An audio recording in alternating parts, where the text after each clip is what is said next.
There has been a spate of social media influencers, YouTubers, TikTokers that have been trying to claim that their Teslas have aimed to kill them or kill somebody else.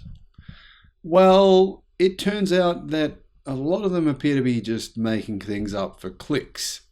In fact, they're losing court cases in the United States and China and being forced to apologize publicly and pay fines. Hello, my friends. Welcome to the channel. I'm Sam Evans. You're watching the Electric Viking. I make this video as a warning. Now, Tesla is not the only company that is now suing so-called influencers and people who are telling you that your EV will try and kill you or try and kill other people, in particular Tesla EVs. And the reason I say this is you've got to be very wary and careful where you get your information from. For example, if you were one of the people who said, "Look, I told you so. These Tesla vehicles, they're out of control. They're so dangerous. They're killing people," then you'd look a little silly because now your friend would be saying, "Hey, remember when you told me that information and it turns out that it was made up and you just believed people telling you nonsense?" That kind of means, dude, I don't value your credibility. This happens quite a lot. And I think, honestly, we often feel like we have egg on our faces. I felt this feeling yesterday when I found out that Cruise and General Motors had lied to us about their autonomous robo-taxis, which aren't really all that autonomous after all. They have a person regularly kicking in and driving them. Of course, that person is not in the car. It's being done remotely. Anyhow, the court has just found that Tesla was not responsible for a fatal crash that occurred in the city of Chaozhou last year in China. And this comes after Tesla won another court case in China. In fact, it's won 3 court cases in China over the last 3 months from Chinese people, influencers, and even owners of the cars claiming that their Tesla vehicles did crazy things. And then Tesla was able to prove in court using actual data logs that the cars weren't responsible. Shanghai Securities News has reported via Bloomberg that a crash that killed 2 people and injured 3 others in November last year wasn't caused by an defective Tesla Model Y. It was caused by an insane driver acting like a maniac. And I saw this video and I thought, what the hell? This is insane. What is this guy doing? And then he went and tried to say that it wasn't him. The vehicle had forced him to do what happened. Now, Tesla has reportedly sued the driver, a social media influencer, after it was claimed that a defect of the Model Y caused the vehicle to uncontrollably accelerate and crash. Honestly, it really looks like a setup. It really looks like this influencer wanted to boost his appeal online, make some more money. He's driven his car like a maniac, killed people, then tried to claim that it was Tesla and the car's fault. I mean, if you look at the video, it really looks like it was intentional. But I could be wrong. I don't know. Shanghai Securities News cited a court document that reveals a forensic investigation found no faults with the steering or braking systems on the Tesla vehicle.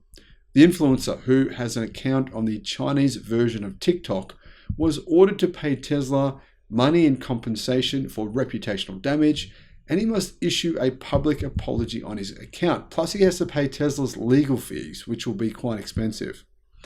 The Model Y reportedly accelerated to speeds of 165 kilometers an hour or over 100 miles an hour over a 2.6 kilometer stretch, and it veered wildly all over the road as well.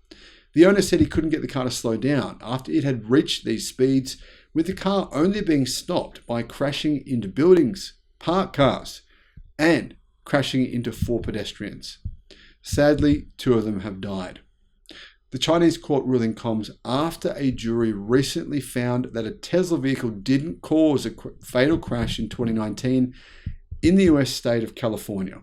In that case, the plaintiffs said the crash, which actually killed the driver, Micah Lee, and seriously injured 2 passengers, was the result of a defect with Tesla's Autopilot system. However, Mr. Lee's Tesla Model 3 was alleged to have suddenly veered off a highway in Los Angeles while traveling at 65 miles an hour or about 104 kilometers an hour, striking a tree and bursting into flames, all in the span of only a few seconds. Tesla denied liability and said that the driver consumed alcohol before getting behind the wheel of the Model 3. Now, it wasn't able to be proven whether or not the Tesla vehicle was actually the fault of this issue, and subsequently the plaintiffs lost that case. Tesla also argued that although the system suggests it's autonomous, in fact, Autopilot doesn't suggest it's autonomous at all. When something goes wrong on the road, the ultimate responsibility rests with the driver. Now, realistically, to be fair, Autopilot is not full self-driving. They're two different things. And I can see how there could be some confusion if you paid the money for full self-driving, but this car was not equipped with full self-driving. Reuters reports during the trial, the plaintiffs' lawyers showed jurors an internal safety analysis Tesla released in 2017. The internal memo identified incorrect steering command as a defect, which involved an excessive steering wheel angle. Tesla's lawyers rebutted this information, claiming it didn't identify a defect, but instead was intended to offer the company a theoretical issue with the vehicle of what could potentially go wrong. In Australia and in every country in the world, Tesla says you cannot rely on autopilot or even on full self-driving. You need to be prepared to take over the car at any point in time. Now, I personally, in the last 12 months, have driven a number of different electric cars, a number of different cars. I've hired them, and really no system of any vehicle, whether that's Mercedes-Benz or anyone else, that has really what they claim. They say you can take your hands off the wheel, it'll drive around a corner. Doesn't really work that well. But I think the problem here, guys, is Tesla's system works the best of any that I've experienced. But you can then be overconfident and go to sleep. Some Tesla owners, in fact, many of them, have been found asleep in their cars while their cars are driving. So this overconfidence in Tesla's safety features has led to a number of accidents. And unfortunately, our overconfidence in the truthfulness of social media influencers and the media has led to a lot of fake news being printed and a lot of people looking quite silly. Anyway, let me know your thoughts in the comments. Thank you for watching.